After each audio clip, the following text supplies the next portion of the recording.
Today we're going to be talking about Prototype, guys and gals. This is a fantastic game developed by Radical Entertainment and published by the infamous Activision. Love them or hate them, they have a great game catalog, and this is one of them. This game's kind of like a anti-hero, superhero type open world sandbox game, and this game's sandbox is quite beefy. You know, this is a New York-based game like Spider-Man or Gotham's pretty much New York. But it's just kind of a different game because instead of your typical, oh, this is a superhero, he's just in the world and the world's like alive and prospering. This game has like hell breaking loose because of this disease pouring through this, turning people kind of into zombies, and you have these grotesque monsters, and then you have the military kind of putting the whole place on lockdown, so you're constantly blasting through military anuses. It's quite wild experience. I mean, the game starts out with this chick just put on her knees and shot. Like, that's wild. That is something you probably wouldn't see too much of today because they kind of shy away from killing women and kids in games now. But not in the 2000s, baby. Not in the 360 era. They killed everyone. They brutalized everyone. And this game is brutal. It is a brutal superhero game, and it kind of makes me like miss this time period back when Infamous and Prototype were off doing their own thing, and they didn't have to be tied into DC or Marvel because they were just badass superheroes that existed. You know, they were created for video games. Their stories were made for video games. They were kind of their own original thing, and that's cool. I mean, that's something that kind of harkens back to the past where the both Microsoft, Activision, PlayStation, they were trying to do their own thing. They were trying to blaze their own trails, you know, instead of trying to suck up some IP and just run with it, because everything has to be tied into a goddamn multi-billion-dollar industry now instead of just trying to experiment with things. In this game, for both the good and the bad of this game, is experimental. It is a very, very wild, like, experiment of a game. I mean, there is nothing else like this. I've played Infamous, and I like Infamous okay. My thing with Infamous is the jank gets real in that game. This game's a lot better fluidly. The controls work a lot better. Infamous, like I said, can be pretty jank, you know. It's not bad by any means, but it is fairly janky. This game, everything it tries to do, it does fairly well. Now, my biggest issue, kind of one thing I want to highlight right off the bat, is the game I don't think ever utilizes the tools it gives you to the way I would have liked. Now, at the beginning of the game, when you're first like running through this like hell sequence, which is like from the future, you're getting all these tools that eventually the game will take away from you because the main character loses all of his memory. But you get this whole cool sequence where you get all the tools and you're getting to utilize them. You're blowing through tanks. You're smashing these giant monsters. And for me, this was like peak. This beginning of the game was peak. I was like, this is fun. I'm just tearing through everything. This is the power trip that I want out of a superhero game. I feel like a goddamn superhero.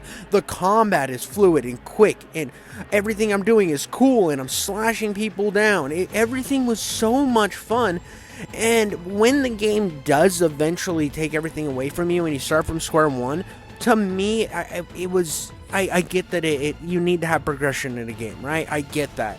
But the fact that you kind of feel like a step back from this beginning, this opening segment was so cool and so like awesome with its set pieces and it's blowing shit up. And I mean, I was hard as a rock, baby. I was about to produce seed for how much excitement I was having, and there wasn't even wildly big tits on the screen or anything. It was just cool shit. I had a cool shit boner, you know. That sounded really gay.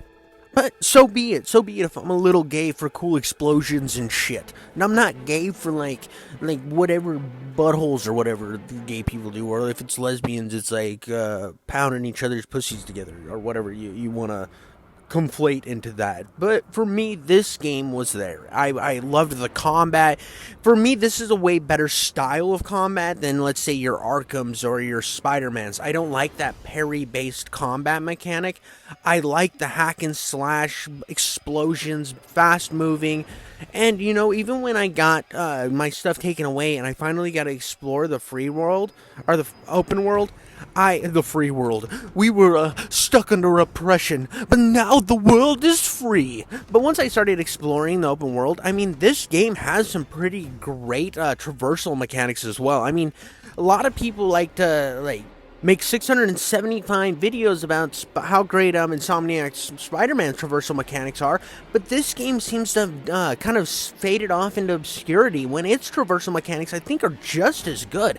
I had so much fun running up walls, gliding across the city, moving my way to event after event, and I felt like the game kept pushing me forward with its cool traversal mechanics, its cool story. I mean, it truly was cool. I mean, the whole story kind of revolves around the main character, Alex, dealing with the fact that he is this shape-shifting, disease-ridden guy hanging out with his little sister, trying to figure out what happened to his memories. Now, what we just saw me save was his little sister. Eventually, she does get kidnapped in the game, and all sorts of hell breaks loose, but before that, you're really trying to figure out what's going on, what caused this, why are you the way you are, and to me, that was intriguing, and I was wanting to learn all the stuff, because, yeah, is it a cliche to erase the main character's memory in a game? Absolutely. I mean, The Witcher does it, or the Witcher series did it. I mean, most games tend to do he forgot his memory routine, and, I mean, it gets a little kind of played out, but I do still find myself intrigued and wanting to know more and wanting to dive into this guy's memory. And as much as it is a played out, not mechanic, but trope, I do enjoy it. And when, like I said, the traversal mechanics are insanely fun, and I'm blasting my happy ass around the city feeling like I'm Venom or Hulk. It's cool. I mean, and when you do get into, some of these story beats, and you meet, the really hot... I thought she was going to be the antagonist of the game, but she's only one of them. But she's, a ridiculously hot chick, even though her hair is, super fucked up. You know those weirdo, feminist chicks with the weird mullet haircuts where they still have the sideburns?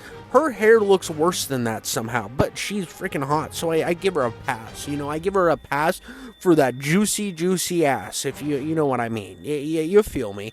I know you're smelling in what I'm stepping in, I can't be 100% out there lying when I say that I wasn't checking out them booty cheeks.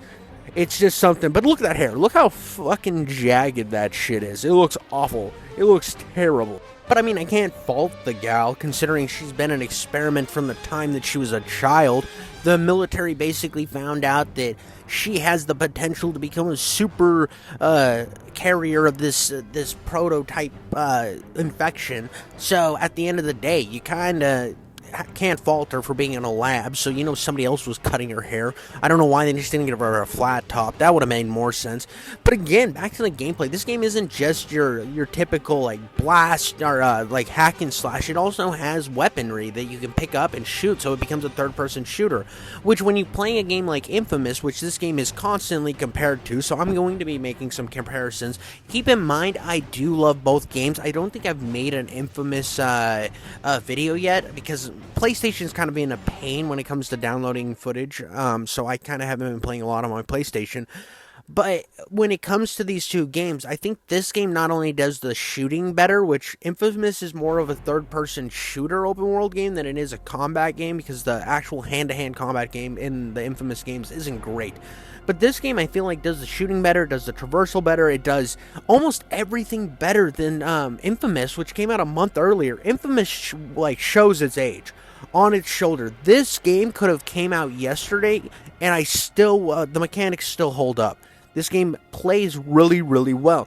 But that being said, a lot of the boss fights and stuff in this game kind of boil down to throwing things at the boss, which really kind of made me feel wanting more. It left me leaving a little bit to be desired. Because one moment you're just hacking and slashing your way through tons of military idiots and tearing them into little pieces like your Wolverine and just having a fucking blast. I mean, when you're doing moments like this, picking up cars, like cutting people in half, that stuff.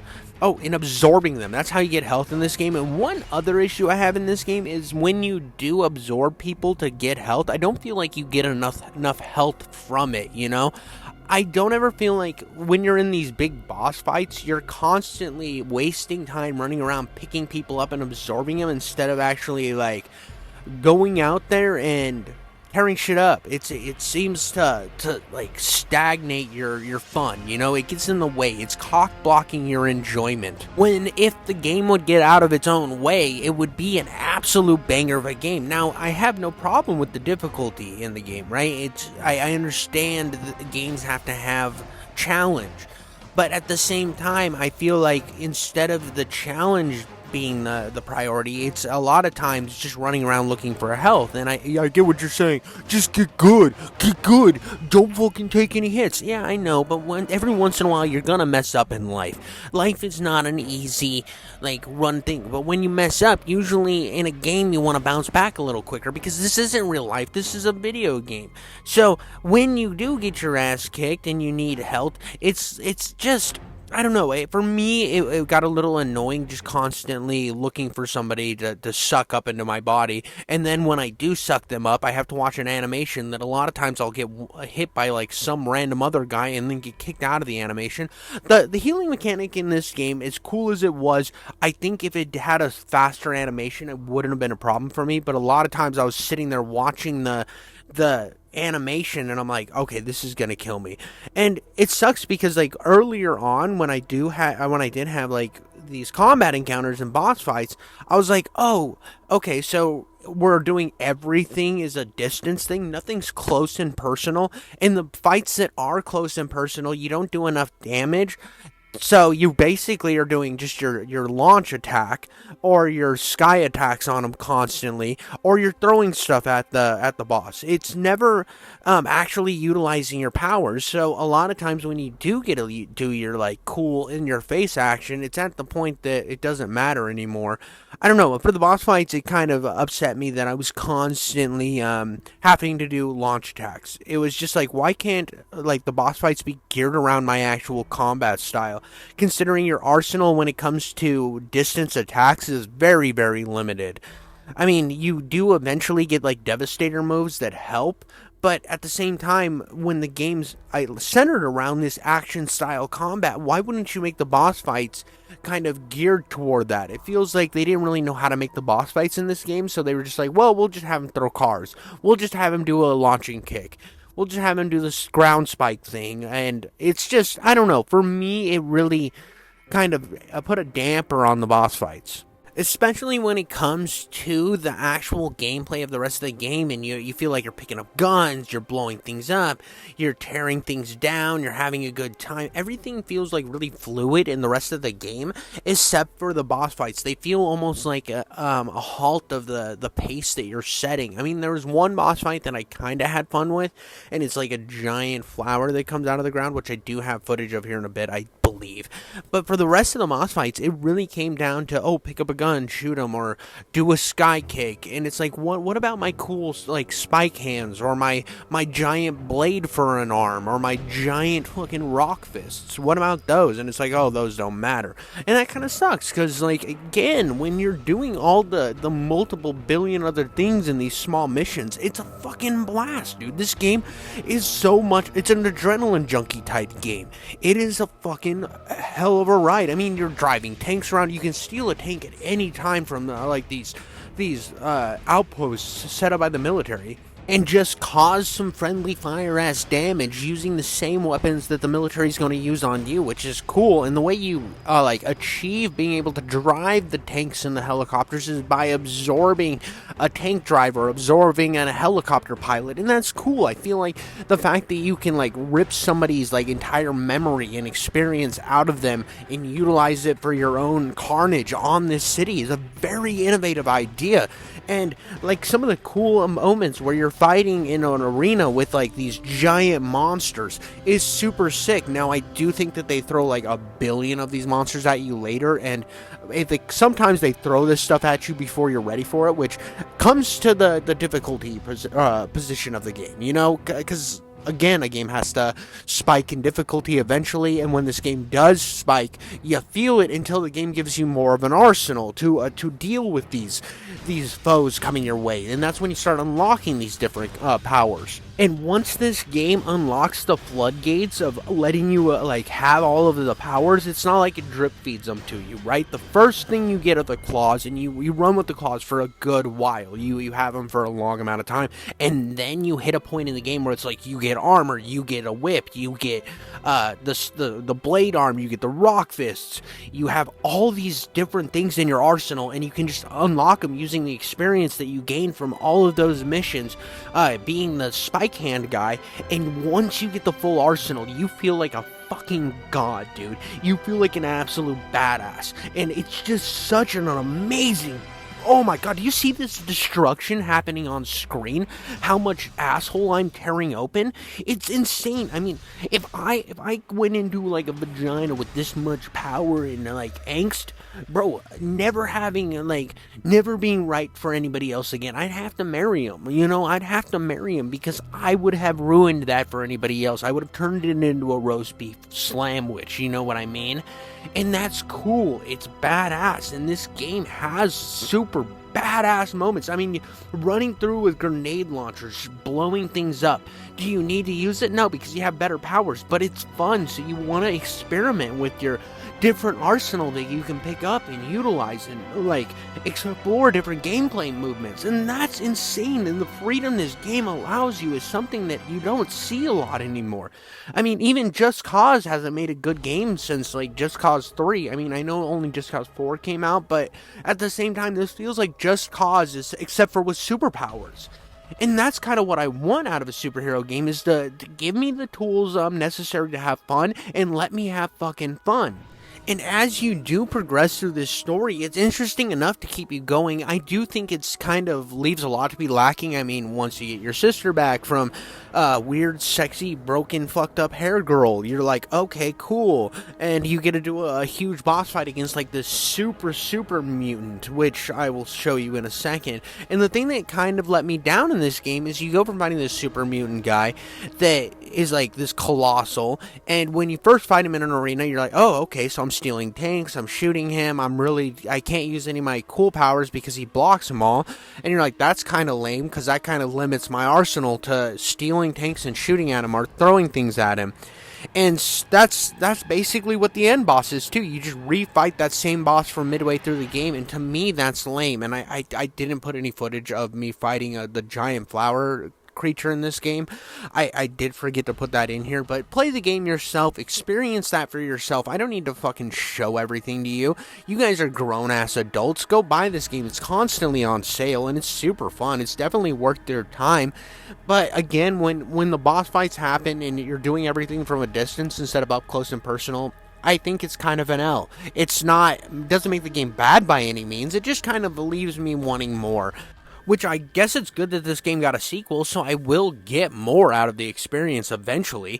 I have some other games on my docket in front of this one, but at the end of the day, this is a great experience. And though the boss fights left a lot to be lacking, I mean, I've played games like this where the boss fights felt underwhelming, just like Batman and Spider-Man.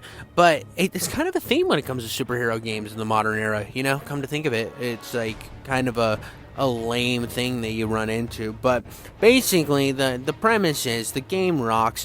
I had a fun time playing it. When you're doing the cool combat stuff and you're jacking helicopters and blowing things up and using all your powers the game gives you, the game's a 10 out of 10. When it comes to story, I feel the story isn't really fleshed out well enough for me to give it a 10 out of 10, so I think it's like a solid 7 out of 10, 8 out of 10. When it comes to boss fights, I think they're like a 6 out of 10. So if I had to put a rating on this, I'd give it an 8 out of 10. You know, the stuff that's good outweighs the bad at such a high level, and I don't think the other stuff's bad enough to where it like drags the whole experience down. I think that at the end of the day, you have a really well made game with a super fun sandbox, and a really great concept. But that's all I got for you guys today. Like, subscribe to my channel. I love you all. Leave a comment. Let me know what you think, whether it be good or bad. I mean, I don't really care at the end of the day. I think all the comments are funny, but I'll catch you later.